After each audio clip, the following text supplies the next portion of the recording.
नमस्कार, स्वागत है आप सभी का। एक से अधिक या फिर ई है में से कोई नहीं। बीपीएससी स्कूल टीचर 7/12/2023 का जो एग्जाम हुआ था उसमें ये पूछा हुआ है। क्वेश्चन पेपर से लेकर के आऊंगी क्योंकि आप लोगों के पास इतना टाइम नहीं है कि आप डिटेल्ड चीजें पढ़ सकें, और ऐसा भी नहीं है कि आप लोगों ने डिटेल्ड चीजें पढ़ी नहीं है, सब कुछ आपका हूँ। लेकिन मैंने देखा है बिहार पीसीएस और टीआरई 1 और 2 में जो प्रश्न आए हैं वो बीपीएससी के सारे प्रश्न मतलब। हेलो नमस्कार, स्वागत है आप सभी का हमारे चैनल पे। देखिए बीपीएससी टीआरई 3 का जो एग्जाम हो रहा है उसको मद्देनजर रखते हुए मैं आप लोगों के लिए बीपीएससी टीआरई 1 और 2 के प्रीवियस ईयर के सारे क्वेश्चन पेपर्स जीएस के और जो बिहार पीसीएस के प्रीवियस ईयर के क्वेश्चन पेपर्स मोस्ट इंपोर्टेंट है सभी आप लोगों के लिए लेकर के आई हूँ। इस वीडियो में थोड़ा सा आपका टाइम लूंगी, केवल थोड़ी सी व्याख्या करने के लिए चीजों की, क्योंकि आपको पता है कि आपके पास इतना टाइम नहीं है अब कि आप पूरी की पूरी एनसीईआरटी पढ़ सकें या एससीईआरटी पढ़ सके। आपके पास केवल प्रैक्टिस करने का टाइम है और प्रैक्टिस ही आपके लिए रामबाण होगा।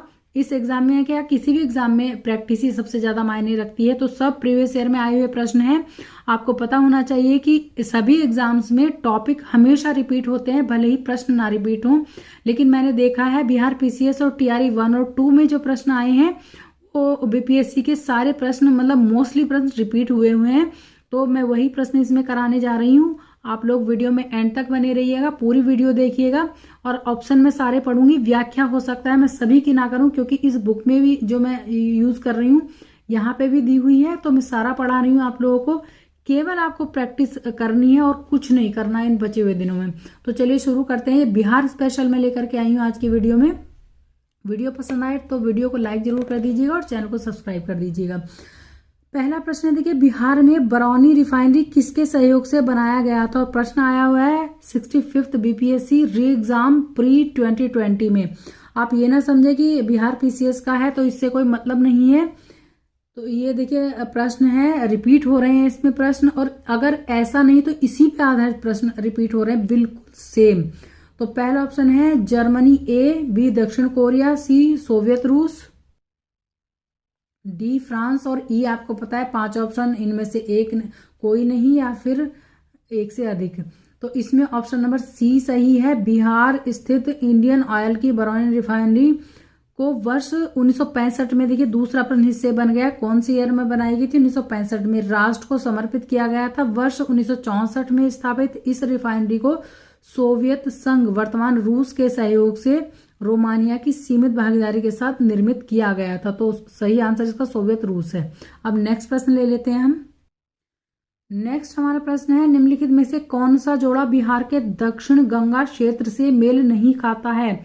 ए है पटना मुंगेर, बी है गया अरवल, सी है पटना वैशाली, डी है उपयुक्त में से एक से अधिक, या फिर ई है उपयुक्त में से कोई नहीं। ये देखिए बीपीएससी 11 to 12 जो 26/8/23 को आपका एग्जाम हुआ था बीपीएससी टीआरई का, उसका प्रश्न है ये। तो ऑप्शन नंबर इसमें सी सही है, इसमें भी पटना वैशाली।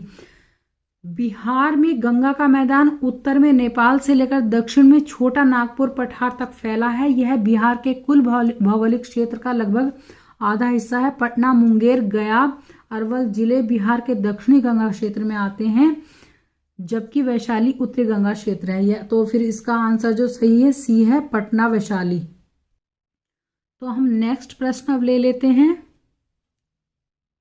प्रश्न है, देखिए बिहार के निम्नलिखित में से किस जिले में सोना पाया जाता है? ऑप्शन ए है जमुई, बी है मुंगेर, सी सारण, और डी है सिवान।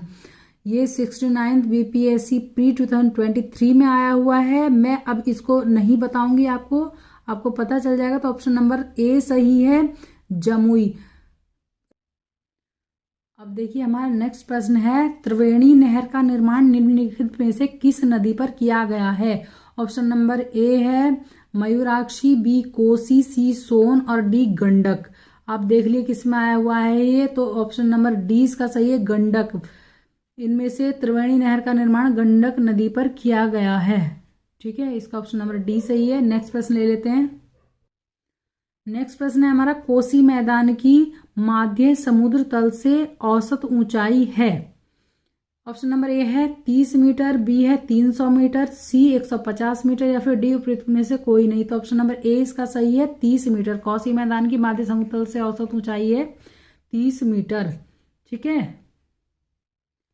नेक्स्ट प्रश्न है हमारा, बिहार का प्रसिद्ध पशु मेला कार्तिक पूर्णिमा में आयोजित होता है। ऑप्शन नंबर ए है गया में, बी है मधुबनी में, सी है भागलपुर में, डी है सोनपुर में, और ये फिर नेक्स्ट ऑप्शन है। तो ऑप्शन नंबर इसका डी सही है, सोनपुर में।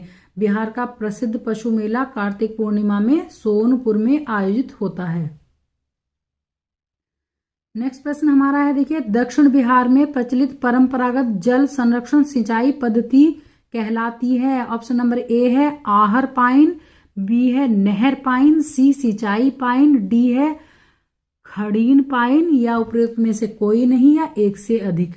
तो इसका ऑप्शन नंबर ए सही है, आहर पाइन, यानी कि जो दक्षिण बिहार में प्रचलित परंपरागत जल संरक्षण सिंचाई पद्धति है, सिंचाई पद्धति वो क्या कहलाती है, आहर पाइन।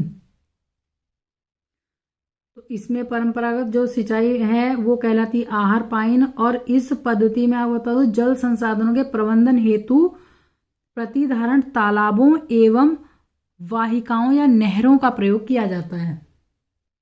देखिए, नेक्स्ट प्रश्न आपका फिर से है जो आपकी बीपीएससी टीआरई 2023 में आया हुआ है। ये है, थॉर्नवेट की योजना के अनुसार पूर्वी बिहार की जलवायु किस प्रकार की है। ऑप्शन ए है C2, बी C1, और सी है ए, डी है उपयुक्त में से कोई नहीं, या एक से अधिक में देखिएगा इनमें। तो ऑप्शन नंबर ए सही है, ये है C2। और थॉर्नवेट की योजना के अनुसार पूर्वी बिहार की जलवायु C2 प्रकार की है। C2 जलवायु नमी युक्त उपाद्र जलवायु होती है। ठीक है, इसमें नेक्स्ट प्रश्न आपका ये बन रहा है, इससे दूसरा भी। नेक्स्ट प्रश्न हमारा देखिए, मोटा अनाज को चमत्कारिक अनाज और भविष्य की फसल कहा जाता है, क्यों। ये बीपीएससी टीआरई का पूछा हुआ प्रश्न है, लास्ट वाला। ऑप्शन ए है सूखी सहिष्णु फसल, बी है कुछ बाहरी कारक की आवश्यकता है, सी है पोषण की दृष्टि से चावल और गेहूं के बराबर, डी है उपयुक्त में से एक से अधिक, या फिर ई है उपयुक्त में से कोई नहीं। बीपीएससी स्कूल टीचर 7/12/2023 का जो एग्जाम हुआ था उसमें ये पूछा हुआ है, और इसका ऑप्शन नंबर ए सही है, सूखी सहिष्णु फसल। मोटे अनाज को चमत्कारिक अनाज और भविष्य की फसल कहा जाता है क्योंकि ये पोषक तत्वों से युक्त होते हैं।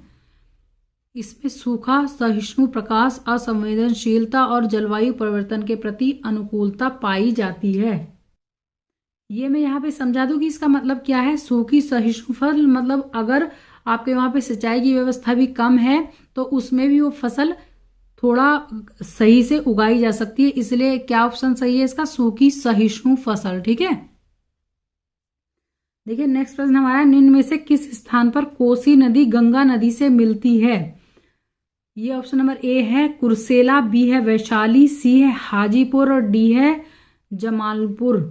तो ऑप्शन नंबर ए सही है, कुर्सेला। कुर्सेला में कहाँ पे मिलती है, कोसी नदी गंगा नदी में, कुर्सेला में। ठीक है, कोसी नदी बिहार राज्य के कटिहार जिले के कुर्सेला में गंगा नदी से मिलती है। इसे सप्तकोसी नदी के नाम से भी जाना जाता है। ठीक है, तो इस छोटी सी वीडियो में केवल मैं 10 क्वेश्चंस आप लोगों के इंक्लूड कर रही हूँ, बाकी की सारी वीडियोस में लेकर के आऊंगी। लंबी वीडियो रहेंगी थोड़ी सी, आप चाहें तो उसे फास्ट स्पीड पे भी देख सकते हैं, लेकिन सारे में जो प्रीवियस ईयर के क्वेश्चन पेपर्स हैं वो लेकर के आई हूँ। तो ये वीडियो अगर आपको पसंद आई तो वीडियो को लाइक जरूर कर दीजिएगा और चैनल को सब्सक्राइब कर लीजिएगा।